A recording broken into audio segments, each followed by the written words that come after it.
নমস্কার, আমি সন্তু। শুরু করতে চলেছি প্রজেক্ট পাসিং শো এর তৃতীয় সিজন। আজ তার প্রথম গল্প। যদি সিজন 1 আর 2 না শুনে থাকেন, প্রথমেই বলবো আমাদের ভিডিও সেকশনে গিয়ে একসাথে পাসিং শো 1 আর 2 একসাথে আপলোড করা আছে, শুনে ফেলুন। তবেই এই গল্পগুলি বুঝতে আপনাদের সুবিধে হবে। আগে দুটি পার্টে আমরা শুনেছি তারানাথ তার ঠাকুরদার কেদারনাথের খোঁজে বেরোয় এবং ঠাকুরদা এবং অমর জীবনের সন্ধান পায়। তার ঠাকুরদার থেকে সে জানতে পারে অমর জীবনের আসল পরিচয়। এই গল্প শুনে যাওয়ার পর বিভূতির সঙ্গে আশ্চর্য কিছু ঘটনা ঘটতে শুরু করে। সেই কথা তারানাথকে জানাতে সে শুধু বিভূতিকেই একাকিত্বে শোনায় তার ইতিহাস ও তার সাথে বিভূতির সম্পর্ক এবং বিভূতির মধ্যে বিশেষ ক্ষমতা থাকার কারণ। বিভূতি ধীরে ধীরে নিজের ক্ষমতার বিষয়ে অবগত হওয়া শুরু করার সময় তারানাথ তাকে তার ঠাকুরদার এক অতি শক্তিশালী পুঁথি উপহার দেয়, যা তারানাথকে অনেক কিছু শিখিয়েছে এবং বিভিন্ন বিপদ থেকে বাঁচিয়েছে। এবং সবশেষে তারানাথ উধাও হয়ে যায়। বিভূতি তারানাথকে খুঁজতে বীরভূম যায় এবং যাওয়ার পথে ট্রেনে বসে একজন ব্যক্তিকে তারানাথের বলা কিছু বিশেষ গল্প শোনায়। এখন তারপর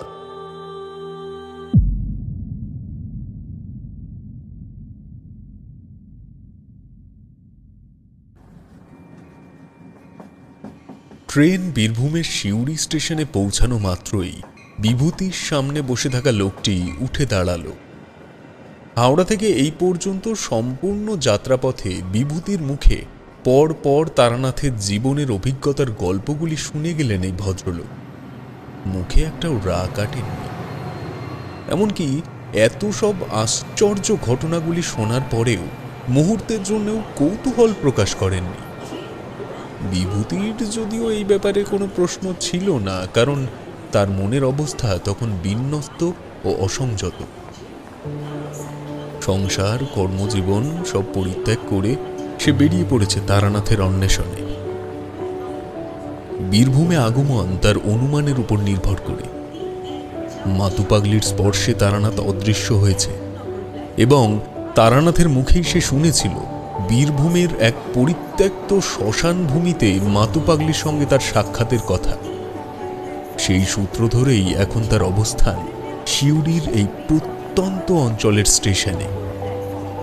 তার পথসঙ্গী আগন্তুক স্টেশনে নেমেই যখন অনেক দূরে জনসমাগমের ভিড়ে হারিয়ে যাচ্ছে, তখন তার মনে হলো একটা কথা। এতক্ষণ ধরে যাকে গল্প শুনিয়ে যাচ্ছে, কই তার নামটা তো শোনা হলো না। এই কথা মনে হওয়া মাত্রই বিভূতি দ্রুত পায়ে ওই ব্যক্তিকে উদ্দেশ্য করে এগিয়ে গেল। যথাসম্ভব প্রস্থানরত ব্যক্তির কাছে পৌঁছে পেছন থেকে সে জিজ্ঞেস করল, এই যে, আপনার নামটা কি জানতে পারি? এই কথা শুনে আশপাশের বেশ কয়েকজন লোক ঘুরে দেখল বিভূতির দিকে, কিন্তু যখন বুঝল এই প্রশ্ন তাদের উদ্দেশ্যে নয়, তখন তারা বিভূতির দৃষ্টি অনুসরণ করে একবার সামনের বা পাশের নির্দিষ্ট ব্যক্তিটির দিকে তাকালো। একজন চোখের ইশারায় সম্মুখের ব্যক্তিটিকে বুঝিয়ে দিল যে বিভূতি তার কাছে এই প্রশ্নের উত্তর জানতে চেয়েছে। তখন ওই ব্যক্তি ঘুরে দাঁড়ালো, বলল, আমি বিশ্বেশ্বর ভট্টাচার্য। পরিচিতদের মধ্যে কেউ কেউ বিশু ঠাকুর বলে ডাকে।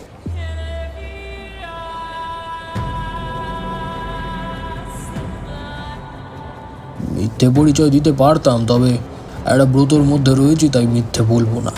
বিভূতির মাথায় তখন যেন একটা আকাশ ভেঙে পড়ার অভিপ্রায়। বিশু ঠাকুর, যে মানুষটির সামনে বসে এতক্ষণ গল্প শুনিয়ে গেল, সে বিশ্বেশ্বর ভট্টাচার্য। তবে তারানাথের বর্ণনায় যে বয়স ও বিচিত্র চরিত্রের পরিচয় সে বিশু ঠাকুরের ব্যাপারে পেয়েছিল, সামনে দাঁড়িয়ে থাকা ব্যক্তিটির বয়স ও সময়কাল কি সেখানেই থেমে গেছে? সে কি বৃদ্ধ হয়নি? ততক্ষণে বিশু ঠাকুর কি এক সম্মোহিত ঘেরাটোপের মধ্যে বিভূতিকে নিক্ষেপ করে সেখানের থেকে প্রস্থান করেছে। এমনকি বিভূতির আশেপাশের জনসমাগমও রূপ বদলেছে অনেকটাই। কতক্ষণ কেটে গেল জানা গেল না, তবে এক রাশ মন খারাপ দিয়ে গেল সে বিভূতির মনে। যখন তার সম্বিত ফিরল, তখন সে অনুভব করল তার দুই চোখের পাতা বন্ধ। কিভাবে কোন কারণে সে চোখ বুজে ফেলেছিল জানে না। কিংকর্তব্য বিমূঢ় হয়ে মিনিট 10 দাঁড়িয়ে থাকবার পর সে স্টেশনের এক প্রান্তে অপেক্ষাকৃত ফাঁকা জায়গায় গিয়ে একটা বেঞ্চের ওপরে বসল। ট্রেন চলে যাওয়ার খানিক পরের থেকেই এই সকল গ্রামগঞ্জের স্টেশনে লোকজন থাকে না। কয়েক মুহূর্তের মধ্যেই জায়গাটা একেবারে থমথমে হয়ে গেল। বিভূতি নিজেকে বোঝালো, এটাই বোঝালো যে এই তো সবে শুরু। জীবনের যে পর্যায়ে সে এখন রয়েছে তা চিরাচরিত বাস্তুতন্ত্রের সঙ্গে মিল রেখে চলবে না, যেমন তারানাথের জীবনে চলেনি। সময় কাটল কয়েক ঘন্টা। বিভূতি একই স্থানে বসে রইল বেশ খানিকক্ষণ। এরই মধ্যে তার অনেক কয়েকবার নিজের স্ত্রী সন্তানদের কথাও মনের ভেতরে পীড়ার সৃষ্টি করেছে। কেমন যেন হারিয়ে গেছে সে অন্য জগতে। এমনই করে যখন সূর্য ধীরে ধীরে পশ্চিমের দিকে সরতে শুরু করেছে, তখন সে উঠবে মনস্থ করল। ঝোলা কাঁধে বাঁধিয়ে দাঁড়ানো মাত্র তার মনে পড়ল পুটলির ভেতরকার তারানাথের দেওয়া সেই অদ্ভুত পুঁথির কথা, যেটি তারানাথ সংগ্রহ করেছিল তার ঠাকুরদার পড়ার ঘরের থেকে। বিভূতি মনে মনে ভাবল, এই পুঁথি যখন তাকে এতদূর আসার নির্দেশ দিয়েছে, তখন হতেও পারে এখানের থেকে কোথায় যেতে হবে তাকে সে বিষয়েও কোনো ইঙ্গিত বাক্য প্রতিফলিত হবে। কিন্তু না, সমস্ত পৃষ্ঠা খুঁটিয়ে খুঁটিয়ে দেখেও কোথাও একটা শব্দের আঁচড় পর্যন্ত চোখে পড়ল না। বিভূতি এবার স্টেশন চত্বর পেরিয়ে বাইরে এলো। পড়ন্ত বিকেলের মলিন আলোয় সম্মুখের ইটের রাস্তাটা যেন এক ফালি বিক্ষিপ্ত সিঁথির সিঁদুরের মতো দেখতে লাগছে। সে রাস্তার বুকে গুটি কয়েক লোকজন ইতস্তত আছে ঠিকই, তবে বিভূতির মতো কলকাতাবাসী মানুষের কাছে এই এক শূন্য পৃথিবীর সমান। বিভূতি প্রথমেই কাউকে জিজ্ঞেস করল না। আচ্ছন্নের মতো হাঁটতে হাঁটতে এগিয়ে গেল গ্রামের পথ ধরে অনেকটা। সন্ধ্যা নামবার পূর্বে পথ ছেড়ে সে ডান দিকের একটি পাড়ার ভেতরে ঢুকল। পোশাক পরিচ্ছদ ও চেহারায় কোনোভাবেই বিভূতিকে ভবঘুরে তান্ত্রিক বা সাধক বলে মনে হয় না। এই প্রকার মানুষের পক্ষে আশ্রয় ভিক্ষা চাওয়াটাও একটা অপ্রস্তুতির ব্যাপার। তবুও বিভূতি ভাবল, সে যখন তারানাথের অন্বেষণে বেরিয়েছে, তখন এভাবে আশ্রয় প্রার্থী হয়ে ঘুরে বেড়ালে তার চলবে না। এই কথা ভাবতে ভাবতে সে এক গৃহস্থের বাড়ির উঠোনে এসে দাঁড়াল। বাড়ির তুলসী পীঠের সামনে বসে একজন বৃদ্ধা এক ঘটি জল পাশে রেখে উঠোন লিপছিল। বিভূতি প্রশ্ন করল, আগে একটা প্রশ্ন করতে পারি বুড়িমা? বৃদ্ধা নতমস্তকে উত্তর দিল, কি বলবি? বিভূতি একটু থমকে গেল এই তুই করে সম্বোধনের কারণে। এ মতো আচরণের সঙ্গে পরিচিত নয়, তাই নিজেকে খানিক গুছিয়ে নিয়ে বলল, এই গ্রামের শ্মশানটা কোন দিকে আমায় একটু বলে দিতে পারেন? এই প্রশ্ন শোনা মাত্রই বুড়ির কর্মব্যস্ত হাত থেমে গেল। কাদা মাখা হাত দিয়ে তার বিক্ষিপ্ত চুলগুলিকে মুখের ওপরের থেকে তুলে বিভূতির দিকে চাইতেই বিভূতির শরীরের পশমগুলি মুহূর্তের মধ্যে দাঁড়িয়ে গেল। সম্মুখের বৃদ্ধার দুটি চোখের মধ্যে একটি চোখের মণির কালো অংশটুকু উধাও। সেখানে সাদা পাথরের গুলির মতো জ্বলজ্বল করছে একটা নষ্ট নেত্র। তবে সে চাউনিতে কোনো প্রকার অভিব্যক্তি নেই। ভয়ঙ্কর হলেও অন্য চোখটির সামঞ্জস্যতা বৃদ্ধাকে ভাবলেশহীন একটি চেহারার অধিকারী করেছে।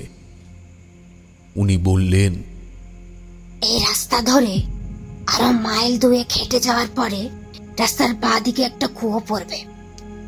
সেই কুয়োর পাশের থেকে যে রাস্তা জঙ্গলের দিকে চলে গেছে, ওই রাস্তায় কিছুটা এগিয়ে গেলে শিউরি শ্মশান। বিভূতি বৃদ্ধার কথা শুনে রাস্তায় ফিরে এলো ঠিকই, তবে একটা ব্যাপার তার মাথায় চেপে বসল। বৃদ্ধা অন্তত তার পরিচয়টা জিজ্ঞেস করতে পারত, কই সেটাও তো শুনতে চাইল না। সবই কেমন অদ্ভুত লাগছে এই গ্রামের নিশুতি পথ। দূরের কোনো বাড়ি থেকে সান্ধ্যকালীন উলুধ্বনির বোল ভেসে আসছে, তবে রাস্তায় কোনো লোক নেই। জ্যোৎস্না মাখা পরিবেশে পথ দেখার সুবিধা আছে, তবে বিভূতি টর্চ এনেছে সঙ্গে করে, প্রয়োজনে সে ব্যবস্থাও করতে পারবে। বৃদ্ধার কথা মতো মাইল 2 পথ এগিয়ে যাওয়ার পরে ও সত্যি একটা কুয়ো দেখতে পেল। বিভূতি কিশোর বয়সে কিছুকাল তার গ্রামের বাড়িতে কাটিয়েছে। তাছাড়াও কালে ভদ্রে এবং চাকরির সুবাদে সে বেশ কয়েকটা জায়গায় এখনো কুয়োর জল ব্যবহারের রীতি দেখেছে, তবে এমন বড় কুয়ো সে এর আগে কোনোদিনও দেখেনি। তার ব্যাসার্ধ দেখলে মনে হয় এটি ঠিক কুয়ো তৈরি করার জন্য স্থাপিত নয়, কোনো কারণে এই জায়গাটিকে কুয়োর রূপ দেওয়া হয়েছে। স্বভাবতই কৌতূহলপূর্বক ও ভগ্নপ্রায় কুয়োটির কোমর সমান পাঁচিলের গায়ে ঠেস দিয়ে নিচের দিকে একবার চাইল, এবং চাওয়া মাত্রই এক ঝলকের জন্য সে দেখতে পেল একটি বাচ্চা 2 হাত আকাশের দিকে তুলে প্রাণ ভিক্ষা চাইছে। ব্যথিত কষ্ট মিশ্রিত সে মুখের চাহনি যেন বহু বছর ধরে এমনই একজনের আশার অপেক্ষা করছিল সে। তবে সে দৃষ্টান্ত কেবল মুহূর্তের জন্যেই। পর মুহূর্তেই আবারও করাল কালো অন্ধকারে গ্রাস করল কুয়োটির গর্ভগৃহ। বিভূতি বিচলিত ও বিস্মিত হয়ে তার ঝোলার ভেতর থেকে টর্চ বের করে আলো জেলে কুয়োর অভ্যন্তরে ফেলল। কিন্তু কোথায় সেই বাচ্চা ছেলেটি?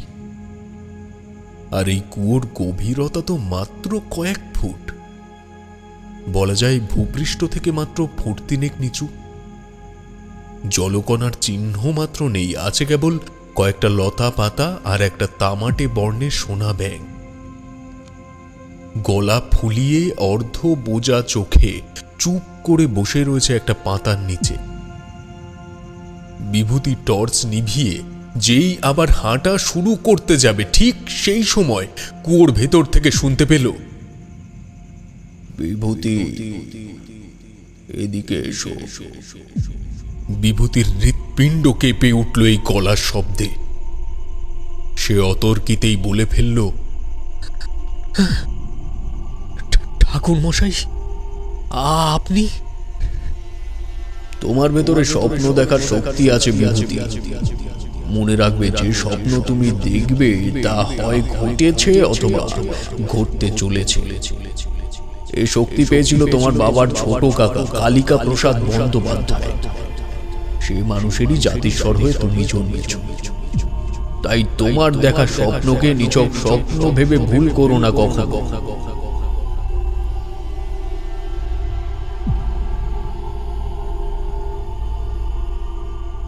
পরিবেশ কেমন যেন গুমোট হয়ে এসেছে মুহূর্তের মধ্যে।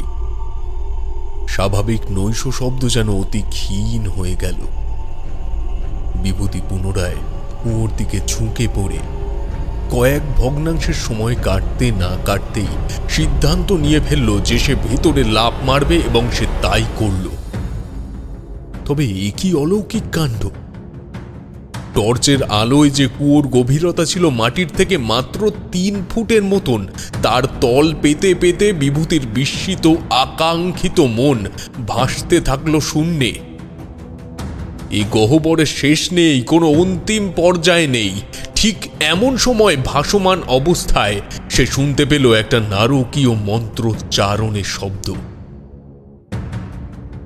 বিভূতি এবার অনুভব করল তার ভাসমান দেহটি যেন কোনো সমতলের ওপরেই রয়েছে।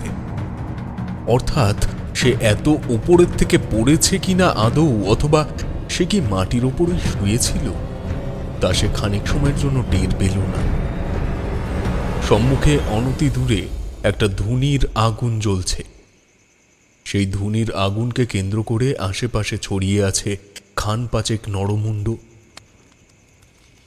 একজন উঁচু লম্বা বলিষ্ঠ দেহের সন্ন্যাসী সে ধুনির চারিদিকে ঘুরে ঘুরে একে একে নরমুণ্ডগুলি কুড়িয়ে কুড়িয়ে ঝোলার মধ্যে ভরছেন। বিভূতি উঠে দাঁড়াল, জামা কাপড়ের ধুলো ঝেড়ে ধীরে ধীরে এগিয়ে গেল সেই সন্ন্যাসীকে লক্ষ্য করে। সন্ন্যাসী নিজের কাজ করে চলেছে, বিভূতির আগমনে তার কোনো ভ্রুক্ষেপ নেই। বিভূতি সামনে এসে হাত জোর করে বলল, প্রণাম নেবেন বাবাজি। আসলে আমার সঙ্গে একটা অদ্ভুত ঘটনা ঘটেছে। এখানে এসেছি একজনের খোঁজে, তবে কোথায় পাবো তার দর্শন সে বিষয়ে কোনো রকমের কুলকিনারা পাচ্ছি না। সৌম্যদর্শন সন্ন্যাসী করুণ দৃষ্টিতে বিভূতির দিকে তাকাল। তারপর পড়ে থাকা শেষ খুলিটি হাতে তুলে নিয়ে বলল, তুমি যাকে খুঁজতে এসেছো তাকে বাঁচাতে পারলাম না। না, আর এখানে থেকে কোনো কাজ নেই। বিস্মিত হওয়ার যাত্রা সবে তো শুরু, যুবক। তুমি পারবে সামলাতে? বলে ওই সাধু সেখানে থেকে চলে গেল। বিভূতি স্বাভাবিক অবস্থায় থাকলে হয়তো তার পেছনে যেত, তবে যে কথা উনি বলে গেলেন তা যদি সত্যি হয়, অর্থাৎ বিভূতি যাকে খুঁজছে সে যদি মারা যায়, তাহলে না না, এই কিছুতেই হতে পারে না। তবে হঠাৎ তারানাথের কণ্ঠ সে শুনতে পেল কেন? আর যে কুয়োর মধ্যে বিভূতি ঝাঁপিয়ে পড়ল সেটাই বা কোথায়? কি হয়ে চলেছে, কেন হচ্ছে, কিসের সাথে কিসের সম্পর্ক, এই সমস্ত চিন্তা বিভূতির মগজ শরীর দুটিকেই ক্লান্ত করে দিল। পড়ে থাকা ধুনির কাঠের নিভু নিভু আলোর দিকে তাকিয়ে সে চুপ করে বসে পড়ল সেখানে।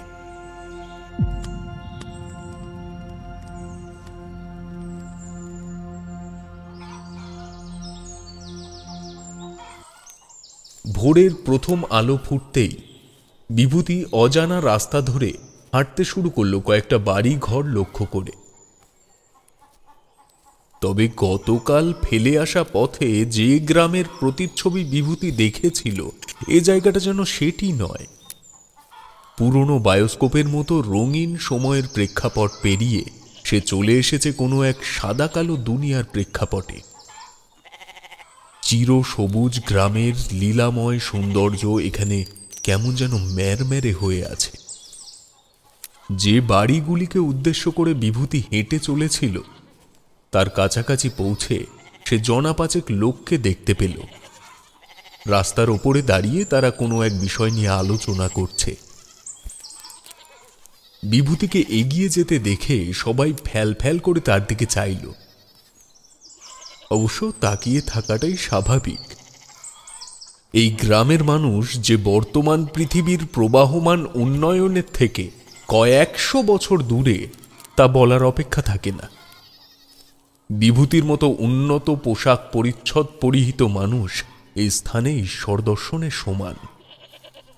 ওই জমায়েতের ভেতর থেকে একজন এগিয়ে এসে বিভূতিকে জিজ্ঞেস করল, কোন জায়গার থেকে আসতেছো বাবা? আমি এসেছি কলকাতা থেকে। কলকাতা? হ্যাঁ, কেন বলুন তো? না, তেমন কিছু নয়, তবে কলকাতার লোক এই গ্রামে আসে না সচরাচর। আমি কালকেই নেমেছি সিউড়ি স্টেশনে। এখানে এসেছি একজনের খোঁজে। সিউড়ি স্টেশন? এটা তো রামজয়পুর বাবা, হুগলি। এবার বিভূতির অবাক হওয়ার পালা। এই কারণেই তবে গতকালের পটভূমিকার সঙ্গে এই জায়গার এতটা অমিল। তবে সে এখানে কিভাবে এলো? না, আর এই সমস্ত ব্যাখ্যা নিয়ে ভেবে কোনো লাভ নেই। সে বুঝতে পেরেছে যুক্তির ঘেরাটোপে নিজেকে ফেলতে চাইলেই সে পাগল হয়ে যাবে। এর থেকে বরং নিজেকে ভাগ্যের কাছে সমর্পণ করাই শ্রেয়।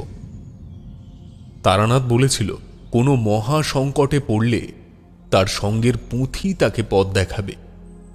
অর্থাৎ তার মন ঠিক করে নিল, নিজের জীবনের চাবিকাঠি যদি কাউর হাতে গচ্ছিত রাখতে হয় তাহলে ওই পুঁথির কাছেই থাকুক। তবে তারানাথের গ্রামের বাড়ি রামজয়পুরের প্রেক্ষাপটে সে এসে পড়েছে যখন, তখন একবার তার বাড়িতে তো যেতেই হবে। বিভূতি প্রশ্ন করল, আচ্ছা, তারানাথ চক্রবর্তীর বাড়ি কোন দিকে বলতে পারবেন? বৃদ্ধ বিভূতির মুখে এমন কোনো প্রশ্নের জন্য প্রস্তুত ছিল না, বরং কোনো ব্যক্তি ভুল গন্তব্যে পৌঁছলে তাকে কিভাবে সঠিক জায়গায় পৌঁছে দেবে সে বিষয়ে মানসিক প্রস্তুতি নিচ্ছিল। খানিক ইতস্তত করে বৃদ্ধ বলল, চক্রবর্তী তো এই গ্রামে ওই রামলাল চক্রবর্তী, সে তো মারা গেছে। তার ছেলে আদিনাথ চক্রবর্তীকে চিনি, তবে তারানাথ। এমন সময় পেছনের জমায়েত থেকে একজন বলে উঠল, ওই আদিনাথ দাদার ছেলের নামই তারানাথ। হ্যাঁ হ্যাঁ, আদিনাথ চক্রবর্তী তার বাবার নাম। ও, তাহলে আমি চিনি, চলো আমার সঙ্গে। তবে তবের জবাব দেওয়াটা এই মুহূর্তে আমার পক্ষে সম্ভব নয় দাদু, আপনি আমায় নিয়ে চলুন। বৃদ্ধ আর কোনো প্রশ্ন না করে বিভূতিকে নিয়ে চলল একটা পাড়া পেরিয়ে অন্য পাড়ায়। সে পাড়ায় প্রবেশ করা মাত্রই দুটি বিরাট তাল গাছের দিকে আঙুল উঁচিয়ে বৃদ্ধ বলল, ওই যে ওই তাল গাছ দুটো দেখতে পাচ্ছ বাবা, ওইগুলো ওই চক্রবর্তী বাড়িতেই। চলে যাও ওগুলো দেখে। আমি এখন আর ওই দিকে যাবো না, ওই গ্রামে মেয়ের বিয়ে দিয়েছি তো, এইভাবে যাওয়াটা। আপনাকে অসংখ্য ধন্যবাদ, আপনি সাবধানে ফিরে যান, আমি চলে যেতে পারবো। বলে বিভূতি এগিয়ে গেল ওই তাল গাছ দুটিকে লক্ষ্য করে। বাড়িটার সামনে পৌঁছেই তার প্রথম যেটা চোখে পড়ল তা হলো একটি বালক ছাদের ওপরে দাঁড়িয়ে লাটাই গোটাচ্ছে। মুহূর্তের মধ্যেই সে পেছনে সরতে সরতে ছাদের কিনারার দিকে চলে এলো। ঘুড়ির অবস্থান তখন প্রায় মধ্য গগনে। হঠাৎ চোখের নিমেষে ছেলেটি ছাদের থেকে বেকায়দায় আছড়ে পড়ল বাড়ির উঠোনের সামনে, এবং একই সঙ্গে একটা যন্ত্রণার আর্তনাদ, ছটফটানি, তারপর নিস্তেজ। বাড়ির ভেতর থেকে একজন মহিলা ছুটে এলো আতঙ্ক ও আবেগ মিশ্রিত চেহারা নিয়ে। তারানাথ! কি হয়েছে সরলা? বাবা চোখ খোল, বাবা তারানাথ, তারানাথ, চোখ খোল। এই তারানাথ, তারানাথ, তারানাথ বাবা মায়ের দিকে। বাবা তারানাথ, বাবা ওঠ। এই তারানাথ, স্তম্ভিত, আতঙ্কিত, অসংযত বিভূতি জ্ঞান হারালো।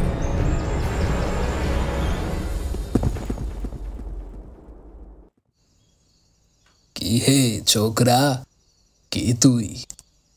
এই কুয়োর মধ্যে পড়ে ঘুমাচ্ছিস যে? বিভূতি চোখ খুলল এই ঝাঁঝালো কণ্ঠে।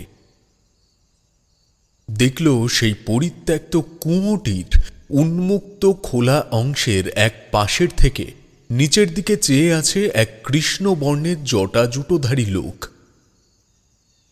তার চোখে মুখে কৌতূহল ও বিস্ময়তার ছাপ। বিভূতির বুকের উপরে গলা ফুলিয়ে বসে আছে সেই ব্যাঙটি। কিছুক্ষণের গভীর স্মৃতিচারণের পর বিভূতি আবিষ্কার করল সে হয়তো কুয়োতে পড়ে গিয়ে কোনোভাবে অজ্ঞান হয়ে গিয়েছিল, এবং সেই অচৈতন্য অবস্থাতেই এই মর্মান্তিক স্বপ্ন সে দেখল। তারানাথ কি বাল্য বয়সে মারা যেতে পারে নাকি? পরক্ষণেই তার মনে পড়ল তারানাথের বলা কথাটা। তবে কি বিভূতি যা দেখল তা সত্যি? তাহলে কে এই তারানাথ তান্ত্রিক? এসব অমোঘ চিন্তা যখন বিভূতির মস্তিষ্ককে ছিন্ন ভিন্ন করে দিচ্ছে, তখন আবার ওপরে সন্ন্যাসী ডাকল, উঠে আয় বৎস, আমি তোকে সাহায্য করব, আয়। বিভূতি উঠে দাঁড়াল।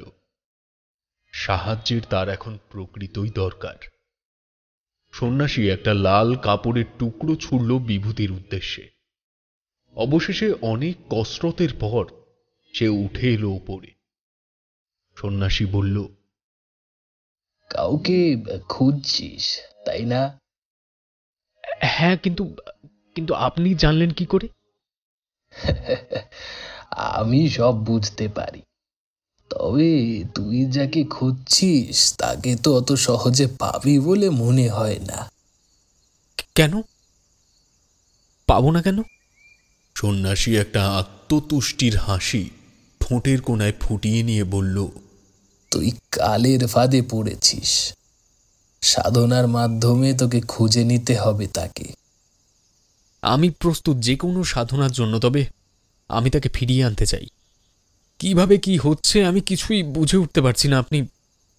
আপনি দয়া করে একটু বলুন, সে সুস্থ আছে তো? এই কথা শুনে কৃষ্ণবর্ণ সন্ন্যাসী অট্ট হাসি হেসে উঠল। বলল, আরে পাগল, ওভাবে কি বলা যায় নাকি? এত সহজে লক্ষণ ও অবস্থান চিহ্নিত করা গেলে সাধকের সৃষ্টি হতো না। তুই চল, তোকে কালচক্রের সাধনা শিখিয়ে দেব। আগে আমার সঙ্গে 2 দিন থাক, ধীরে ধীরে সব বুঝতে পারবি। বিভূতি এই প্রস্তাবে সহজে রাজি হল। তার এই ধারণা বদ্ধমূল ছিল, এই সাধনা ছাড়া তারানাথের মতো সাধকের খোঁজ পাওয়া যাবে না। তবে সেই কারণে একজন গুরুর তো প্রয়োজন, যে তাকে এই সমস্ত ব্যাপারে সাহায্য করবে, তাকে শিখিয়ে নেবে। সুতরাং এই মুহূর্ত থেকে বিভূতি চাইল, স্বপ্নের বাস্তবতা যাই হোক না কেন, তার প্রথম কর্তব্য আগে তারানাথকে খুঁজে বার করা। তাকে পেলে স্বপ্নের ব্যাপারে ওনার কাছের থেকেই জানবে। সন্ন্যাসী বিভূতিকে নিয়ে চলল গ্রাম ছাড়িয়ে এক ঘন জঙ্গল সংলগ্ন নদীর তীরে। মাথা ছাড়ানো ঘাসের বনের ভেতর থেকে হাঁটতে হাঁটতে আরও একটু গভীরে প্রবেশ করার পর বিভূতির চোখে পড়ল একটা ছেঁড়া কাঁথা ও বস্তা দিয়ে তৈরি ছোট্ট ঝুপড়ি। সন্ন্যাসী বলল, ওই আমার প্রসাদ। যদি ঘুম বাকি থেকে থাকে তাহলে ঘুমিয়ে নে, আমি কিছু কাজ করব এখন। না বাবাজি, আমি ঘুমোবো না আর। আপনি আমায় কেবল বলুন আমায় কি কি করতে হবে। আমি অক্লান্তভাবে করে যেতে চাই। অপেক্ষা কর, কাল থেকে কৃষ্ণপক্ষের শুরু। আমি কালকেই তোকে সাধনায় বসাবো। তোর কপালে তন্ত্র সাধনার চিহ্ন রয়েছে, তবে ঘর সংসার সব ছেড়ে বেরিয়েছিস। কতদিন থাকতে পারবি সেটা নিয়েই চিন্তা। এই পথ কিন্তু মোটেই সুবিধার নয়। হাকিনি ডাকিনি নিয়ে বসবাস করতে হয়। তোর মতন গৃহপ্রেমী সম্পূর্ণ সংসারী মানুষ পারবে কি আদেও? পারবো বাবাজি, আমার দরকার নেই সংসার ধর্ম কোনো কিছু। আমায় আপনি যেমন যেমন বলবেন আমি করতে রাজি। আপনি বলুন। বেশ, আজকের দিনটা অপেক্ষা কর। কাল সকালে নদীতে স্নান করে এসে আগে আতপ চালের পিণ্ড ভক্ষণ করবি, তারপর সব কাজ।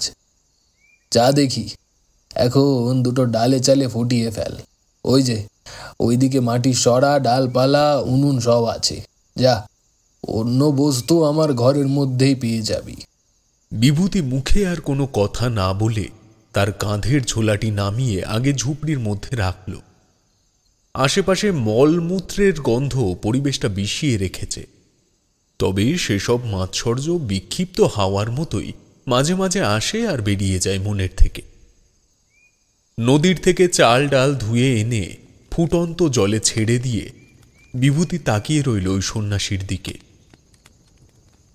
দেখল উনি বাঁশের কঞ্চির চটা বের করে একটা ধারালো ছুরি জাতীয় কিছু দিয়ে সরু সরু ফলা তৈরি করছে, যার এক প্রান্ত ভোঁতা আর অন্য প্রান্ত তীরের ডগার মতো ছুঁচল। এরকম খান 10 ফলা তৈরি হয়ে যাওয়ার পর সে ওগুলোকে কিছু শুকনো ঘাসের উদ্বৃত্ত দিয়ে বেঁধে ফেলে উঠে দাঁড়ালো। বলল, তুই খাবার হয়ে গেলে খেয়ে নিস, আমি আসছি, সন্ধ্যার আগেই ফিরে আসব। এই কথা বলে উনি চলে গেলেন। বিভূতি সেদিন দুপুরবেলায় নদীতে স্নান করে তার পরনের বস্ত্র ধুয়ে ঘাসের উপর মেলে দিয়ে নতুন বস্ত্র পরল। তারপর খাওয়া দাওয়া করে সন্ন্যাসীর খাবার ঘরের এক কোণে ঢেকে রেখে খড় বিছানো জমিনে ঘুমিয়ে পড়ল ওনার অপেক্ষা করতে করতে।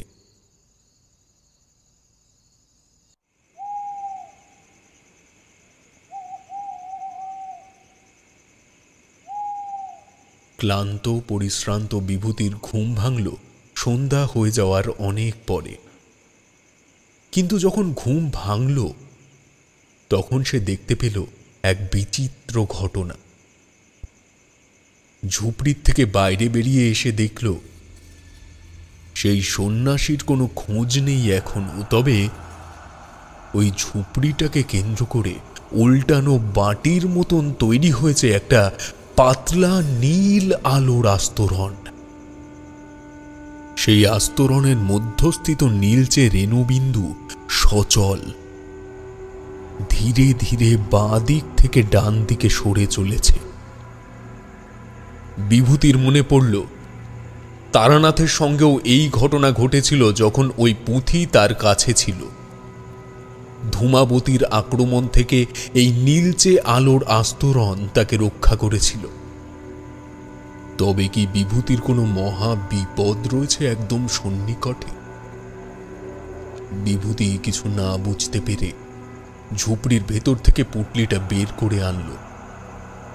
তার ভেতর থেকে পুঁথিটি নিয়ে তার প্রথম পাতা উল্টাতেই দেখতে পেল তার মধ্যে একটা শব্দ ভেসে উঠেছে, যেখানে লেখা আছে রাহু কেতু বিভাজন মরণের সন্ধিক্ষণ। এ লেখার অর্থ কি বিভূতি কিছুই বুঝতে পারল না, তবে তার মনে ভয়ের সৃষ্টি হয়েছে নিরন্তর।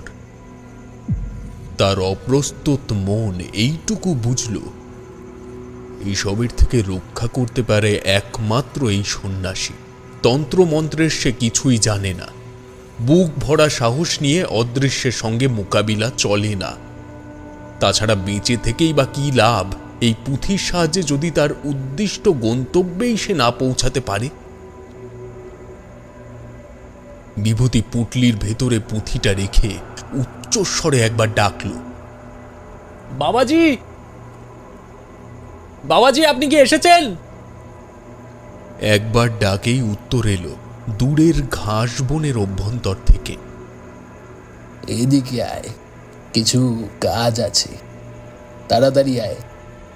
বিভূতি পুঁটলি রেখে দৌড়ে গেল সেই শব্দ লক্ষ্য করে।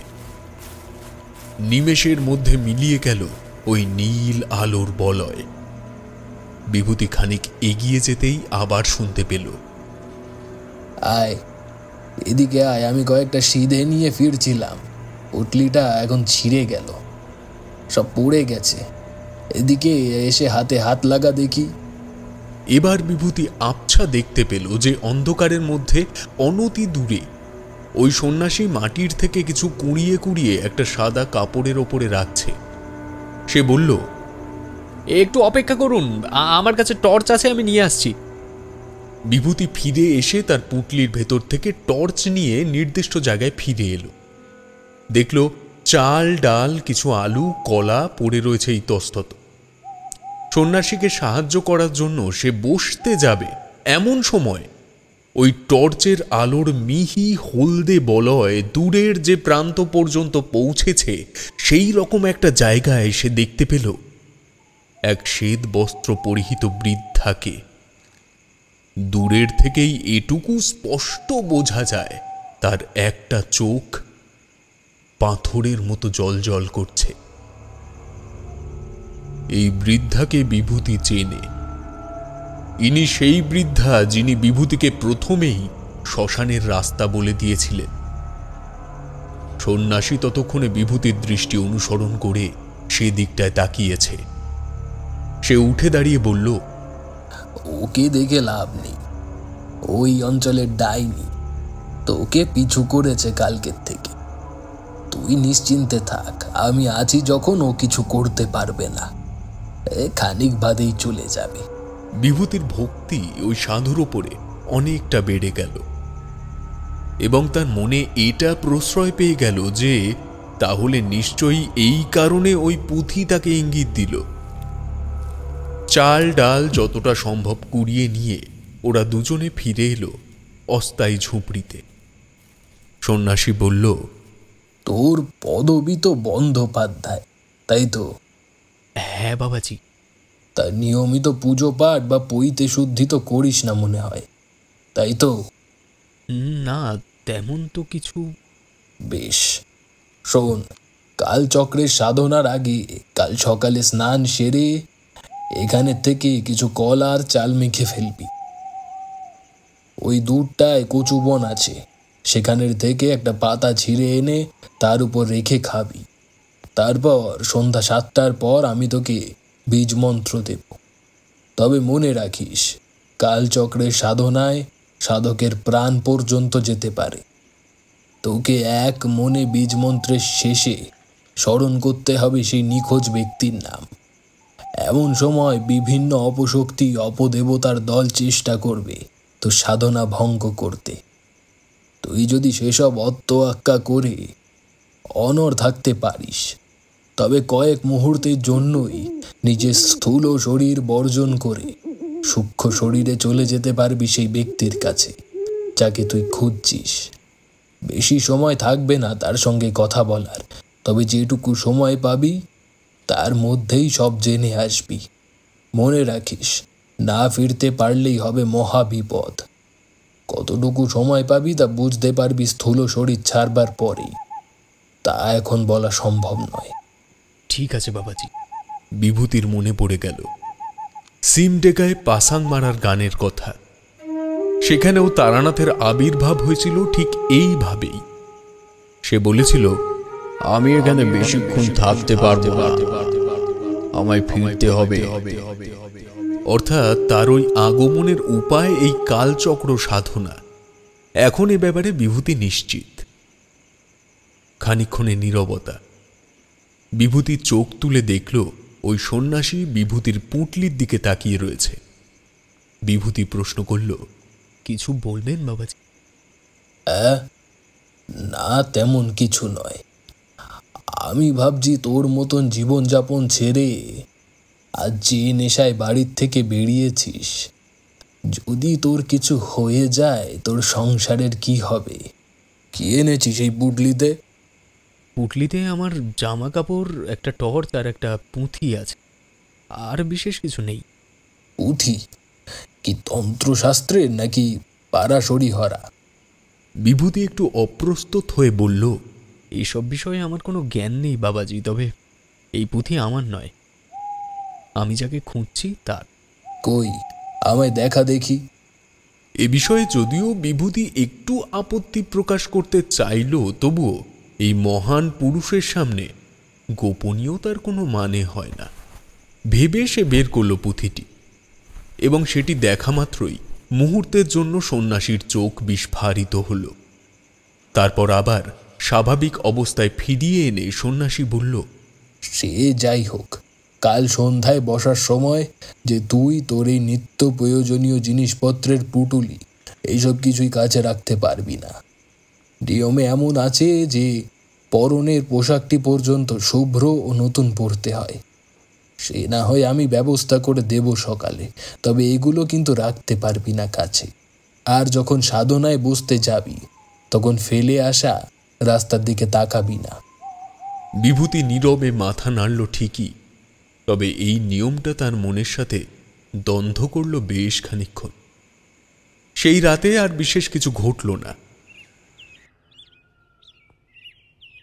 পরদিন সকাল হতে না হতেই সন্ন্যাসী তাকে ডেকে স্নানে পাঠিয়ে দিল এবং নিজে গেল কাছের কোনো বাজারে একটা সাদা ধুতির ব্যবস্থা করতে। বিভূতি সন্ন্যাসীর কথা মতো স্নান সেরে চাল কলা মেখে খেতে বসল কচু পাতা ছিঁড়ে এনে। এই খাদ্যের সঙ্গে তার পরিচয় এই প্রথম। তারানাথের মুখে এমন কথা সে অনেকবার শুনেছে, তবে এই খাদ্যের অভিজ্ঞতা এতটাই অরুচিকর যে প্রথমটায় তার গলার থেকে নামতে চাইল না। তার উপর চারিদিকে বৃষ্ঠা ও মূত্রের ঘ্রাণ। কোনো রকমে সেগুলি গলদ্ধকরণ করে বিভূতি অপেক্ষা করল সন্ন্যাসীর জন্য। সন্ন্যাসী ফিরল দুপুর নাগাদ, একটি সাদা ধুতি ও কয়েকটা হলদে লেবু নিয়ে। সে লেবুর গায়ে ইতিউতি সিঁদুরের ফোঁটা দেওয়া। সেগুলি বিভূতির হাতে দিয়ে বলল, এই ধুতি পরে নিবি সন্ধ্যার আগে, এবং মাটিতে একটা ত্রিভুজ অঙ্কন করে এই লেবুগুলি ত্রিভুজের প্রত্যেকটি কোণায় একটি করে ও মধ্যভাগে 3টে রাখবি। এবার তোর পৈতেটা খুলে দে দেখি। বিভূতি পৈতে খুলে সন্ন্যাসীর হাতে দিয়ে তাকে খাবার বেড়ে দেওয়ার জন্য উদ্যত হল। বিপদে সহকারী মানুষটির ওপরে ওর কিছুটা হলেও সম্ভ্রম ও শ্রদ্ধার ছায়া পড়েছে। সন্ন্যাসী যখন খেতে বসল, তখন একবারের জন্য কি মনে হতে আনমনেই বিভূতি ঝুপড়ির ভেতরে ঢুকে একবার পুঁথিটা বের করে তার প্রথম পাতা উল্টে দেখে নিল সেখানে কিছু নতুন এসেছে কিনা। না, নতুন কিছু আসেনি, তবে আগের দিনের ওই কথাটা, অর্থাৎ রাহু কেতু বিভাজন মরণের সন্ধিক্ষণ, এই লেখাটি আগের সমস্ত বারের মতো সম্পূর্ণ উধাও হয়ে যায়নি, ম্লান হলেও এখনো প্রস্ফুটিত। সন্ধ্যা নামল। সন্ন্যাসী বিভূতিকে কানে কানে বীজমন্ত্র দান করে তার সারা গায়ে ধুনির ছাই লাগিয়ে কি যেন বিড়বিড় করে মন্ত্র পড়ল। কৃষ্ণপক্ষের আলকাতরার মতন কালো অন্ধকার। ঝিঁঝি পোকাগুলোও যেন আজ কোনো এক অপার্থিব রাতের আগমনের পূর্বাভাস পেয়ে গলা ছেড়ে আর্তনাদ করছে। সন্ন্যাসী বলল, এই দক্ষিণ দিক বরাবর চলে যা, দেখবি কিছুটা যাওয়ার পর একটা ফাঁকা জায়গা আছে। ওখানে গিয়ে কাঠকুটো দিয়ে একটা ধুনি করবি। কাঠ আমি বেঁধে রেখেছি ওইখানে, আর লেবুগুলো তো তোর কাছেই আছে। মনে রাখবি, আঙুল দিয়ে ত্রিভুজ আঁকবি, অন্য কোনো বস্তু দিয়ে নয়। যা, এগুলো নিয়ে বেরিয়ে পড়। জয় তারা। বিভূতি এক মুহূর্ত আর অপেক্ষা না করে আশায় বুক বেঁধে বেরিয়ে পড়ল উক্ত দিক নির্দেশ অনুযায়ী। এক হাতে কাঠের পাঁজা, অন্য হাতের মুঠোয় চেপে ধরা আছে 6টি সিঁদুর মাখানো লেবু। খানিক দূরে যেতে না যেতেই ও থমকে দাঁড়াল। দেখল তার যাত্রাপথে সোজা মাটির থেকে হাত দুয়েক ওপরে জল জল করছে দুটি সবুজ চোখ। এমন পাণ্ডব বর্জিত জায়গায় শেয়াল থাকাটা আশ্চর্যের নয়। বিভূতি কাঠের পাঁজা উঁচু করে একটু ভয় দেখানোর চেষ্টা করতে জন্তুটি সরে গেল জঙ্গলের আবডালে। ঠিক তখনই আশপাশের পরিবেশে হঠাৎ যেন কেউ অস্ত যাওয়ার সূর্যের মতো রাঙা আলো ছড়িয়ে দিল। অন্ধকারের কালো চাদর ছিঁড়ে দিল একটা তেজস্বী লালচে রশ্মি। বিভূতি পেছন ঘুরে দেখল, ফেলে আসা পথের শেষে 2 হাতে তার পুঁথিটি তুলে ধরে দাঁড়িয়ে আছে ওই সন্ন্যাসী। ডান হাতের একটি আঙুলের ফাঁকের থেকে ঝুলছে বিভূতির পৈতে। সন্ন্যাসী বিভূতির দিকে তাকিয়ে একটা পৈশাচিক হাসি ছুড়ে দিল, চিৎকার করে বলল, অর্বাচীন, তোর পুঁথির মর্ম তুই নিজেই জানিস না, আর জানবি কি করি? সে যোগ্যতা তোর নেই। এই জিনিসের উপর শুধু আমার অধিকার। এর বদলে আমি তোকে মুক্তি দিলাম। বাড়ি যা, বাড়ি চলে যা।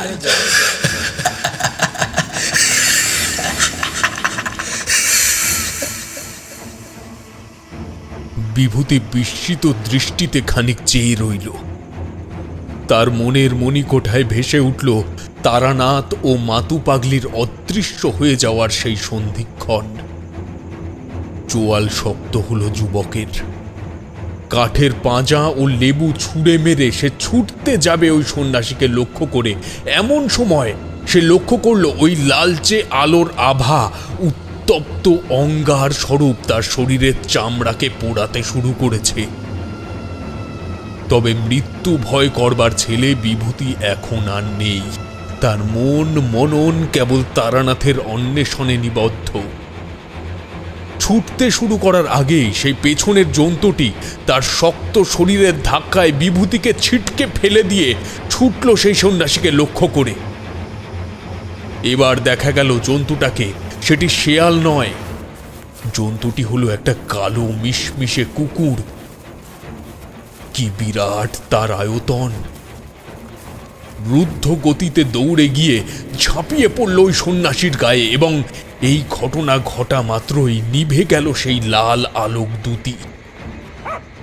কেবল কানে ভেসে এলো কুকুর ও মানুষের সঙ্গে চলতে থাকা হিংস্র ধস্তাধস্তির আওয়াজ। খানিক বাদে একটা বেদনাদায়ক আর্তনাদের সঙ্গে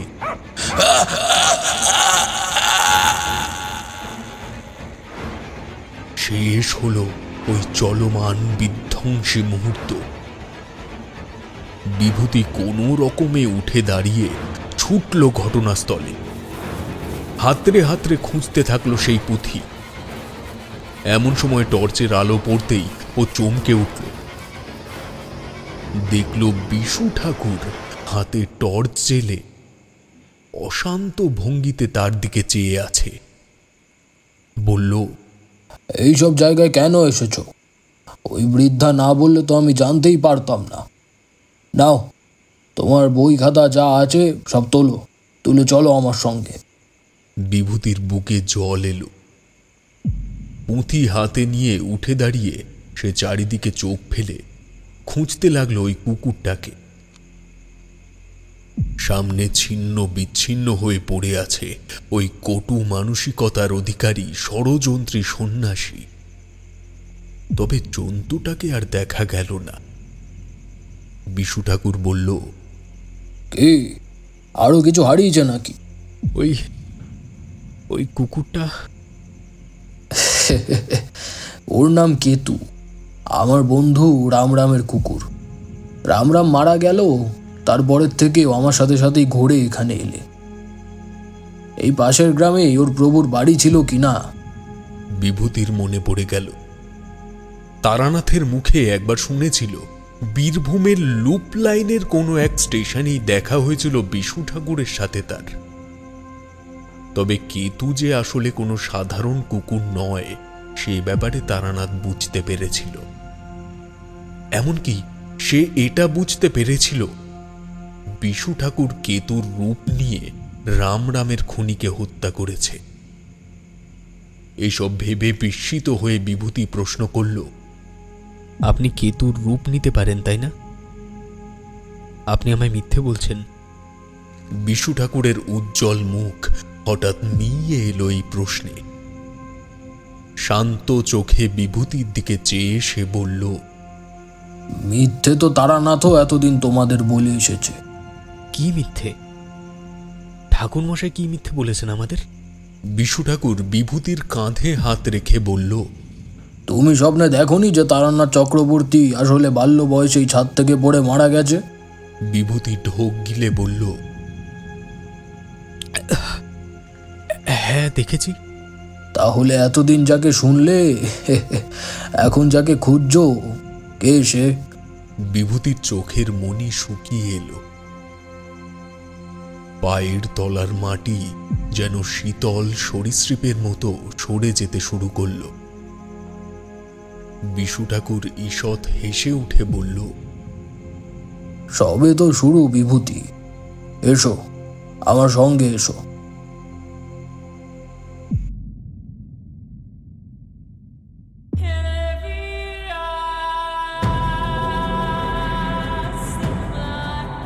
বিশু ঠাকুরের সঙ্গে বিভূতি চলেছে কোথায়? আপনারা কতটা রহস্যের বেড়াজালে জড়িয়ে পড়লেন জানাবেন আমাদের কমেন্টের মাধ্যমে। শুনছিলেন প্রজেক্ট পাসিং শো এর 3য় সিজনের প্রথম গল্প। পরবর্তী গল্পগুলোর সঙ্গে যুক্ত থাকতে চাইলে এখনই রাজদেবী প্রোডাকশন চ্যানেলটিকে সাবস্ক্রাইব করে তার পাশে থাকা বেল আইকনটি প্রেস করে দিন, যাতে পরবর্তী গল্পের আপডেট সবার প্রথমে আপনার কাছে পৌঁছে যায়। আজকের গল্প পাঠে রাজপ্রতাপ এবং বিভিন্ন চরিত্রে রাজপ্রতাপ, সন্তু ও স্বর্ণালী। শব্দ সংযোজন, আবহ ও পোস্টার ডিজাইনে দাস স্টুডিও। গল্পটির সমগ্র পরিচালনায় দেবয়ন্ত্রী দাস। আজকের মতন এই পর্যন্তই। শীঘ্রই ফিরব পরবর্তী নিবেদন নিয়ে। ততদিন সুস্থ থাকুন, সঙ্গে থাকুন এবং শুনতে থাকুন রাজদেবী প্রোডাকশন। ধন্যবাদ।